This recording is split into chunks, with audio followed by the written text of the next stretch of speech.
எல்லாருக்கும் வணக்கம். பஞ்சாப் மாநிலம் சண்டிகர்ல தல்லேவால் என்ற விவசாயி உண்ணாவிரத போராட்டத்துல ஈடுபட்டிருக்காரு. இன்னைக்கு நேத்துல நவம்பர் 26ஆம் தேதியிலிருந்து இன்னைக்கு வரைக்கும் உண்ணாவிரதத்துல இருக்கிறாரு. இவருக்கு ஆதரவா ஜனவரி 15ஆம் தேதி 111 உழவர்கள் உண்ணாவிரதத்துல இருந்தாங்க. ஆனா கவர்மெண்ட் பேச்சுவார்த்தைக்கு அழைக்கவே இல்லை. கைவிட்டுருங்க, சாப்பிட்டுருங்க, உண்ணாவிரதத்துல இருக்காதீங்கன்னு சொன்னாங்களே தவிர கவர்மெண்ட் கூட நீங்க பேச்சுவார்த்தை நடத்தலாம், ஒரு மீட்டிங் அரேஞ்ச் பண்றோம்னு சொல்லவே இல்லை. இப்பதான் அங்க இருக்கக்கூடிய மாவட்ட கலெக்டர் கவர்மெண்ட் சார்பில் இருந்து மீட்டிங்க்கு வர ரெடியா இருக்கிறாங்கன்னு சொல்லவே அந்த 111 ஃபார்மர்ஸும் உண்ணாவிரதத்தை கைவிட்டுட்டாங்க. ஆனா இந்த தல்லேவால்ன்ற விவசாயி மட்டும் உண்ணாவிரதத்தை கைவிடாம ஹாஸ்பிட்டலுக்கு வேணா நான் வரேன்னு சொல்லி ஹாஸ்பிட்டல்ல இப்ப அட்மிட் ஆயிருக்காரு. ஆனா வாய் வழியா அவர் எதுவுமே சாப்பிட மாட்டாங்க அப்படின்னு அங்க போராட்டத்துல ஈடுபட்டு இருக்க ஃபார்மர்ஸ் எல்லாம் தெரிவிச்சிருக்காங்க. எதுக்காக இந்த எம்எஸ்பியை லீகலைஸ் பண்ணணும்னு ஃபார்மர்ஸ் இந்த அளவுக்கு போராட்டத்துல ஈடுபட்டு இருக்கிறாங்க. இதை லீகலைஸ் பண்றதுக்கு கவர்மெண்ட் தரப்புல ஏன் தயக்கம் காட்டுறாங்க, இதை பத்தி தான் இந்த வீடியோல விரிவாக பார்க்க போறோம். எம்எஸ்பி மினிமம் சப்போர்ட் பிரைஸ், குறைந்தபட்ச ஆதார விலை அப்படின்றது 1966 இருந்து இந்திய அரசாங்கத்தால நிர்ணயிக்கப்படுது. ஃப்ரீடம்க்கு அப்புறம் நம்ம அம்மா அப்பாக்கள்லாம் சொல்ல நம்ம கேட்டிருப்போம், தீபாவளிக்கு மட்டும்தான் நாங்க இட்லி சாப்பிடுவோம், அரிசி சோறு அப்படின்றதே ரொம்ப ரொம்ப ரிச்சான ஃபுட், எங்களுக்கு நாங்க சிறுதானியங்கள் மட்டும்தான் சாப்பிடுவோம், இப்பதான் உங்களுக்கு சாப்பாடுன்றதுலாம் ரொம்ப ஈஸியா கிடைக்குது அப்படின்னு நம்ம அப்பா அம்மா சொல்லி நம்ம கேட்டிருப்போம். 1960 தான் இந்த கிரீன் ரெவல்யூஷனை கொண்டு வராங்க. உணவு பற்றாக்குறை அப்படின்றது கொஞ்சம் கொஞ்சமா தீர்ந்துட்டே வரக்கூடிய சூழல்ல 1966 கோதுமைக்கு தான் முதல்ல இந்த மினிமம் சப்போர்ட் பிரைஸ் அறிவிக்கிறாங்க. நடவு நடக்கூடிய காலங்கள்ல இந்த பயிர்களுக்கான குறைந்தபட்ச ஆதார விலையை கவர்மெண்ட் பிக்ஸ் பண்ணிடுவாங்க. ஒருவேளை அந்த கவர்மெண்ட் நிர்ணயம் பண்ண விலையை விட மார்க்கெட்ல விலை அதிகமாக கேட்கறாங்க அப்படின்னா ஃபார்மர்ஸ்ல என்ன பண்ணுவாங்கன்னா மார்க்கெட்ல கொண்டு போய் வித்துருவாங்க. ஒருவேளை மார்க்கெட்ல கம்மி ரேட்டுக்கு கேட்கறாங்க அப்படின்ற பட்சத்துல கவர்மெண்ட் நிர்ணயிச்சிருக்கக்கூடிய எம்எஸ்பி ரேட்டுக்கு கவர்மெண்டே அந்த விளைவிச்ச பொருளை வாங்கிக்குவாங்க. அவங்க விளைவிச்ச பொருள் வீணா போகக்கூடாது அப்படின்றதுனால இந்தியன் கவர்மெண்ட் இப்படிப்பட்ட ஒரு இனிஷியேட்டிவ் எடுக்கிறாங்க. 1966 இருந்து இன்னைக்கு வரைக்கும் இந்த எம்எஸ்பி வருஷா வருஷம் நிர்ணயம் பண்ணிட்டு இருக்காங்க. இன்னைக்கு தேதிக்கு 22 பயிர்களுக்கு மினிமம் சப்போர்ட் பிரைஸ் வருஷம் வருஷம் அறிவிச்சுட்டு இருக்காங்க. இது யார் அறிவிப்பாங்க அப்படின்னா commission on agricultural cost and பிரைஸ்னு ஒரு கமிஷன் இருக்காங்க. இவங்க ஒரு ரிப்போர்ட்டை ரெடி பண்ணி மார்க்கெட்டுடைய பிரைஸ் எப்படி இருக்கு, டிமாண்ட் எப்படி இருக்கு, இதெல்லாம் கால்குலேட் பண்ணி ஒரு விலையை நிர்ணயம் பண்ணி committee of union cabinet of economic அஃபேர்ஸ்ன்ற ஒரு கமிட்டி இருக்கு.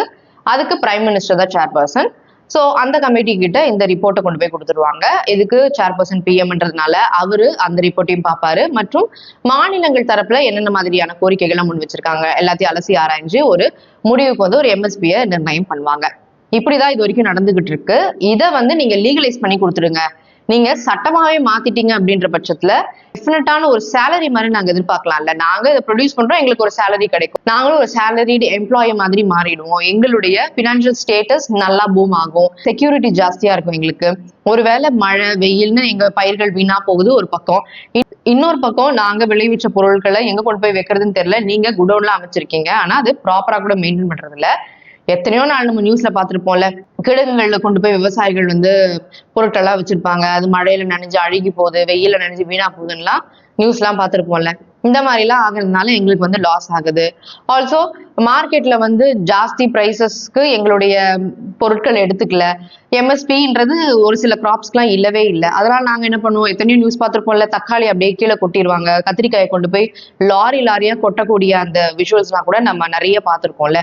இதனாலதான் ஃபார்மர்ஸ் எங்களுக்கு நீங்க லீகலைஸ் பண்ணி கொடுத்துட்டீங்கன்னா எல்லா கிராப்ஸுக்குமே நீங்க லீகலைஸ் பண்ணி கொடுத்துருங்க, கத்திரிக்காய்க்கு ஒரு ரேட் போடுங்க, காட்டனுக்கு ஒரு ரேட் போடுங்க, ரைஸுக்கு ஒரு ரேட் போடுங்க, அப்போ நாங்க ரொம்பவே நம்பிக்கையா அதை விளைவிச்சு எங்களுடைய வேலையை நாங்க ரொம்ப ஈடுபாடோட செய்வோம், ஒரு பயம் இல்லாம செய்வோம், சந்தோஷமா செய்வோம், எங்களுடைய வாழ்க்கை தரமும் மேம்படும், உங்களுக்கும் பொருள் கிடைச்ச மாதிரி இருக்கும், எங்களுடைய வாழ்க்கையும் மேம்படும். சோ நீங்க தயவு செஞ்சு லீகலைஸ் பண்ணுங்க அப்படின்ற மாதிரி சொல்றாங்க.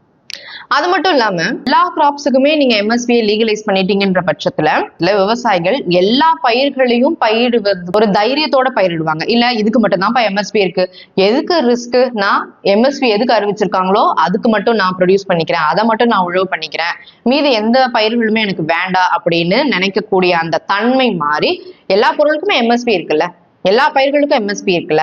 சோ என்னுடைய நிலப்பகுதியில எது விளைவிக்க முடியுமோ அதை நான் விளைவிச்சு நான் காசு வாங்கிக்கிறேன் அப்படின்னு கிராப் டைவர்சிபிகேஷன் சொல்லுவாங்க. இதுக்கு வித்திடும் அப்படின்ற ஒரு பிளஸ் பாயிண்ட் இதுல சொல்றாங்க. இது ரொம்பவே நல்லா தானே இருக்கு. வாழ்க்கை தரம் மேம்படும்ன்றாங்க, எக்கானமி பூஸ்ட் ஆகும்னு சொல்றாங்க. இதெல்லாம் நல்லா தானே இருக்கு. இது லீகலைஸ் பண்றதுக்கு கவர்மெண்ட் ஏன் இவ்வளவு தயக்கம் காட்டணும் அப்படின்னா, பணம் தான் எல்லாத்துக்குமே முக்கிய காரணம். ஒருவேளை மார்க்கெட் பிரைஸ் வந்து கம்மியா இருக்குன்ற பட்சத்துல எல்லா கிராப்ஸுமே விவசாயிகள் கொண்டு வந்து என்ன பண்ணுவாங்க, கவர்மெண்ட் கிட்ட தானே கொடுப்பாங்க. மார்க்கெட் பிரைஸ் இறங்கிட்டே இருக்கு பட்சத்துல ஃபார்மர்ஸ் என்ன பண்ணுவாங்க, ஆப்வியஸா கவர்மெண்ட் கிட்ட கொண்டு வந்து எல்லா கிராப்ஸையும் கொடுத்துருவாங்களோ. அப்போ எவ்வளவு காசு செலவு பண்ணி எல்லாத்தையும் நம்ம வாங்கி வைக்கிறது. கவர்மெண்ட் கிட்ட சரியான ஸ்டோரேஜ் ஃபெசிலிட்டிஸும் இல்ல. அப்ப எவ்வளவு ஸ்டோரேஜ் ஃபெசிலிட்டிஸ் கிரியேட் பண்றது, அதுவும் கோல்டு ஸ்டோரேஜ் ஃபெசிலிட்டி, குளிர்பதன கிடங்குகள். நம்ம காய்கறி வாங்கின ஃப்ரிட்ஜ்ல வைக்கிறோம்ல, அது போல விளைவித்த பொருட்கள் எல்லாம் கொண்டு போய் ஃப்ரிட்ஜ்ல தான் வைக்கணும். அதுக்கான ஸ்பேஸ், அதுக்கான காஸ்ட், இதெல்லாம் எவ்வளவு வரும் அப்படின்ற ஒரு பயத்தினால கவர்மெண்ட் இதுக்கு ஓகே சொல்றதுக்கு தயக்கம் காட்டுறாங்க. அது மட்டும் இல்லாம ஒருவேளை இன்டர்நேஷனல் லெவல்ல இவங்க ஃபார்மர்ஸ் விளைவிக்கிற பொருட்களுக்கு ஒரு பிரைஸ் நிர்ணயம் பண்றாங்கல்ல, அது வந்து எம்எஸ்பி விட கம்மியா இருந்துச்சு அப்படின்னா ஃபார்மர்ஸ் என்ன பண்ணுவாங்க, நான் எதுக்கு கம்மி விலைக்கு போய் எக்ஸ்போர்ட் பண்ணணும், நான் கவர்மெண்ட் கிட்டே கொடுத்துறேன், நான் எக்ஸ்போர்ட் எல்லாம் பண்ண மாட்டேன் அப்படின்னு சொல்லிட்டாங்கன்னா எக்ஸ்போர்ட்டும் குறையும். மார்க்கெட் பிரைஸ் கம்மியா இருந்தாலும் கவர்மெண்ட் கிட்ட தான் கொண்டு போய் கொடுப்பாங்க. இன்டர்நேஷனல் லெவல்ல பிரைசஸ் வந்து கம்மியா இருந்தாலும் கவர்மெண்ட் கிட்ட தான் கொண்டு போய் ஃபார்மர்ஸ் கொடுப்பாங்க. அப்போ கவர்மெண்ட் எவ்வளவுதான் வாங்குவாங்கன்ற ஒரு கேள்வி. இது வந்து எக்ஸ்போர்ட்டை வந்து கம்மி பண்ணும். ஒரு எக்கானமி பூம் ஆகணும்னா இம்போர்ட்டை கம்மி பண்ணிட்டு எக்ஸ்போர்ட்டை அதிகப்படுத்தணும்ல. ஆனா இப்படி லீகலைஸ் பண்றதுனால எக்ஸ்போர்ட் வந்து கம்மி ஆயிடும் அப்படின்ற ஒரு பயம். இப்படி யோசிக்கலாம். பஞ்சுக்கு ஒரு விலை நிர்ணயம் பண்றாங்க, அரிசிக்கு ஒரு விலை நிர்ணயம் பண்றாங்க. ஆப்வியஸ்லி அரிசியை விட பஞ்சு தானே விலை அதிகம். அப்போ பஞ்சுக்கு தான் இப்ப விலை அதிகம். அதனால நான் அரிசி தான் இது வரைக்கும் போட்டுட்டு இருந்தேன், நெல்லு தான் விதைச்சுக்கிட்டு இருந்தேன். இப்போ காட்டனுக்கு வந்து லீகலைஸே பண்ணிட்டாங்க எம்எஸ்பி, அதனால நான் நெல்லு எல்லாம் போடுறது கிடையாது, நான் வந்து பஞ்சு தான் போட போறேன் அப்படின்னு நிறைய விவசாயிகள், சொல்ல போனா முக்காவாசி விவசாயிகளுமே எதுக்கு அதிகப்படியான விலை இருக்கோ அதை தானே ப்ரொடக்ஷன் பண்ணுவாங்க. ஒரு நிலம் எந்த பயிருக்கு உகந்ததா இருக்கோ அதை விட்டுட்டு வேற வேற பயிரெல்லாம் நடுறாங்க அப்படின்ற பட்சத்துல அந்த நிலத்தோட என்விரான்மெண்ட் எக்கோசிஸ்டம் வந்து பாதிக்கப்படும். சோ இதுவும் ஒரு டிராபேக்கா சொல்றாங்க. அது மட்டும் இல்லாம வேர்ல்ட் ட்ரேட் ஆர்கனைசேஷனோட உலக நாடுகள்லாம் அக்ரிமெண்ட்ல இருக்காங்கல்ல. அப்போ இந்தியால இருந்து ஒரு பொருள் அமெரிக்காவுக்கு போகணும், ஆனா இன்டர்நேஷனல் பிரைஸ் வந்து கம்மியா இருக்கு, எம்எஸ்பி இந்தியா கொடுக்கக்கூடிய எம்எஸ்பி தான் ஜாஸ்தியா இருக்குன்ற பட்சத்துல இங்க இருந்து ஒரு பொருள் அமெரிக்காவுக்கு போகவே போகாது. கரெக்டா? எல்லாமே இந்தியாலேயே இருக்கும். அப்போ WTOட அந்த அக்ரிமெண்ட்டையே நாம மீறக்கூடிய செயல்ல இருப்போம். அவங்க வந்து கேள்வி கேட்பாங்க, மறுபடியும் போய் இந்தியா நின்று பதில் சொல்லணும். இதெல்லாம் தேவையில்லாத தலைவலி. அதனாலயும் கவர்மெண்ட் வந்து இதை லீகலைஸ் பண்றதுக்கு யோசிக்கிறாங்க. இதை தாண்டி ஒருவேளை லீகலைஸ் பண்ணிட்டாலும் ஒரு ஃபார்மர் வந்து விவசாயம் மட்டும்தான் பண்ணுவாங்களா? கோழி வளர்ப்பாங்க, ஆடு வளர்ப்பாங்க, மீன் பண்ண வச்சிருப்பாங்க, கோழி பண்ண வச்சிருப்பாங்க, இந்த மாதிரியான விஷயங்கள்லாம் வச்சிருப்பாங்களே. அப்பா நாம போராடிட்டோம், போராட்டத்தினால இந்த எம்எஸ்பி வந்து லீகலைஸ் பண்ணிட்டாங்க, நாம இதுக்கும் ஒரு போராட்டத்தை பண்ணிரும், இதுக்கும் ஒரு எம்எஸ்பியை வந்து பிக்ஸ் பண்ண சொல்லுவோம் அப்படின்னு இந்த போராட்டத்தை தூண்டக்கூடிய வகையில கூட இந்த லீகலைசேஷன் ஆஃப் எம்எஸ்பி வந்து அமைஞ்சிடுமோ அப்படின்ற ஒரு பயமும் இருக்கு. இவ்வளவு பயமும் தேவையா? தேவையே இல்லை அப்படின்னு டைம்ஸ் ஆஃப் இந்தியால ஒரு கட்டுரை வெளியிடப்பட்டிருக்கு. அதுல என்ன சொல்றாங்கன்னா, ஒருவேளை எம்எஸ்பியை விட மார்க்கெட் பிரைஸ் கம்மியாயிடுமோ அந்த பயத்துல தானே எல்லாருமே சொல்றீங்க. ஆனா டேட்டா படி பார்த்தா 2022லயும் சரி 2023லயும் சரி எம்எஸ்பியை விட மார்க்கெட் பிரைஸ் அதிகமா தான் இருந்திருக்கு. கவர்மெண்ட் சைட்ல இருந்து 36 டன் வந்து கொள்முதல் பண்ணுவாங்கன்னு எதிர்பார்த்த நிலையில 26 மில்லியன் டன் தான் கொள்முதல் பண்ணிருக்காங்க 2023ல. இதே 2022ல 44 டன் வந்து கொள்முதல் பண்ணுவாங்கன்னு எக்ஸ்பெக்ட் பண்ண டைம்ல வெறும் 19 மில்லியன் டன் தான் வந்து கொள்முதல் பண்ணிருக்காங்க. சோ மார்க்கெட் பிரைஸ் இறங்கினா அப்படிலாம் ஒன்றும் நடக்கவே இல்லை. டேட்டா படி மார்க்கெட் பிரைஸ் ஏறிட்டு தான் இருக்கு. இது வந்து தேவையில்லாத பயம். நீங்க எம்எஸ்பின்னு ஒன்று அறிவிச்சிட்டீங்க, லீகலைஸ் பண்ணிட்டீங்கன்னா விவசாயிகள் எந்த பயமும் இல்லாம அவங்க ப்ரொடியூஸ் பண்ணுவாங்க. ஆல்சோ அவங்களுடைய இன்கம் லெவல் வந்து இன்க்ரீஸ் ஆகும். இது வந்து எக்கானமியை தான் பூஸ்ட் பண்ணும். நீங்க என்ன சொல்றீங்க, கிராமப்புறங்கள்ல இருக்கக்கூடிய எக்கானமியை வந்து பூஸ்ட் பண்ணணும், அதுக்கு நாங்க வந்து பிளானிங் எல்லாம் வச்சிருக்கோம்லாம் சொல்றீங்கல்ல. இதை பண்ணாலே போதுமே, அவங்களுக்கு இன்கம் போயிடுச்சுனாலே போதுமே, அவங்களுடைய வாங்கும் திறன் அதிகமாயிடும், உற்பத்தி திறனும் அதிகமாயிடும். ஸோ எக்கானமி ஆட்டோமேட்டிக்கா பூஸ்ட் ஆயிடுமே. சோ இது தேவையில்லாத பயம் அப்படின்னு அந்த ஆர்டிக்கல்ல சொல்லப்பட்டிருக்கு. ஆல்சோ விவசாயிகள் உங்ககிட்ட கொடுத்துருவாங்க அப்படின்னு என்ன பயம்? நீங்க அரிசி கோதுமைக்கெல்லாம் தானே எம்எஸ்பி பிக்ஸ் பண்ணிருக்கீங்க.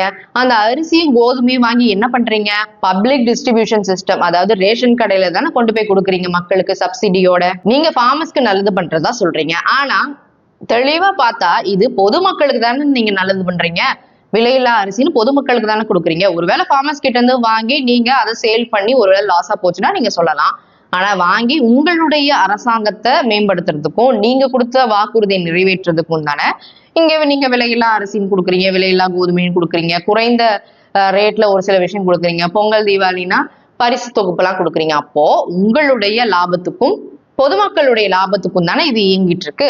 இது ஃபார்மர்ஸ் உடைய லாபம்னு நீங்க சொல்றது எந்த வகையில சரியா வரும் அப்படின்னும் அந்த கட்டுரையில கேள்வி எழுப்பப்பட்டிருக்கு. எக்ஸ்போர்ட் பாதிக்கும்ன்ற பயம்லாம் எதுக்கு? நீங்க ஸ்டாக் பண்ணி வச்சுக்கோங்க, குளிர்பதன கிடங்குகள்ல சேமிச்சு வச்சுக்கோங்க. இன்டர்நேஷனல்ல பிரைஸ் எப்போ ஏறுதோ அப்ப நீங்க வித்தீங்கன்னா கவர்மெண்ட் சைட்ல இருந்தே நீங்க வீங்க, வித்தீங்கன்னா நல்ல லாபம் தானே கிடைக்கும். இதனாலயும் இந்தியாவோட ஜிடிபி வந்து இன்க்ரீஸ் தானே ஆகும். இதுல உங்களுக்கு என்ன பிரச்சனை அப்படின்னும் அந்த கட்டுரையில கேள்வி எழுப்பப்பட்டிருக்கு. கூட்டி கழிச்சு பார்த்தா எம்எஸ்பி லீகலைஸ் பண்றதுனால கவர்மெண்டினுடைய ரோல் வந்து இங்க அதிகமா ஆகக்கூடிய வாய்ப்புகள் இருக்கு. பிரைவேடைசேஷனை நோக்கி நகர்ந்துகிட்டு இருக்கக்கூடிய இந்தியா மறுபடியும் கவர்மெண்ட்டுக்கு கீழே இந்த ப்ரொடக்ஷன் எல்லாம் கொண்டு போறாங்கன்ற பட்சத்துல விவசாயமும் அரசாங்கத்துக்கு கீழே வரக்கூடிய வாய்ப்புகள் அதிகமா இருக்கு. அரசாங்கமே விவசாயிகளுடைய முதலாளி ஆகிறதுக்கு வாய்ப்பு இருக்கு. அரசாங்கத்துக்கு விவசாயிகள் சேலரி வாங்குறதுக்கு வாய்ப்புகள் இருக்கு. இது ஒரு நல்ல விஷயமா தான் பார்க்கப்படுது. ஸோ லீகலைசேஷன் ஆஃப் எம்எஸ்பி அந்த அளவுக்கு ஒரு தாக்கத்தை இந்தியால ஏற்படுத்துமா அப்படின்னா நல்ல வகையில நல்ல தாக்கத்தை தான் ஏற்படுத்தும். ஒரு சில விஷயங்கள் எந்த கிராப்புக்கு வந்து விலை அதிகமா இருக்கோ அதைத்தானே ஃபார்மர்ஸ் வந்து பயிரிடுவாங்க. ஸோ அதை வந்து கண்ட்ரோல் பண்றதுக்கு இந்த நிலம் இந்த பயிருக்கு தான் உகந்தது அப்படின்னு ஒரு லிஸ்ட் எல்லாம் கிரியேட் பண்ணி அந்த இடத்துல அந்த பொருட்களை நீங்க விளைவிச்சாதான் சிறந்தது அப்படின்ற மாதிரி எல்லாம் ஃபார்மர்ஸ்க்கு வந்து நீங்க அறிவுரை சொல்லி அப்படி ஒரு ப்ரொடக்ஷன் நீங்க என்கரேஜ் பண்ணலாம், அப்படி ஒரு ஃபார்மிங்கை நீங்க என்கரேஜ் பண்ணலாம். கோல்ட் ஸ்டோரேஜ் ஃபெசிலிட்டிஸ் நிறைய பண்ணிட்டீங்க அப்படின்னா எத்தனையோ நாட்கள் லாரியா விளைவிச்ச பொருட்களை குப்பையில கொண்டு கொட்டுற அவலத்தை நம்ம பார்த்துட்டு தான் இருக்கோம். இதெல்லாம் தடுக்கலாம். அவங்களுடைய உழைப்பு வீணாகாம உழைப்புக்கேற்ற ஊதியத்தை கொடுக்கும் ஒரு வகையில இது அமையலாம். முக்கியமா உழவர்களின் தற்கொலையை தடுக்கலாம். அதனால லீகலைசேஷன் ஆஃப் எம்எஸ்பி ஒரு நல்ல முடிவா தான் இருக்கும் அப்படின்ற எதிர்பார்ப்போட கவர்மெண்ட் இதுக்கு செவி சாய்ப்பாங்க, இதை லீகலைஸ் பண்ணுவாங்க அப்படின்ற ஒரு நம்பிக்கையோட இந்த வீடியோ நான் முடிச்சுக்கிறேன். மீண்டும் வேற ஒரு வீடியோல வேற ஒரு செய்தி சொல்றேன். அதுவரை உங்களிடம் இருந்து விடைபெறுவது நான் பூஜிதா தேவி.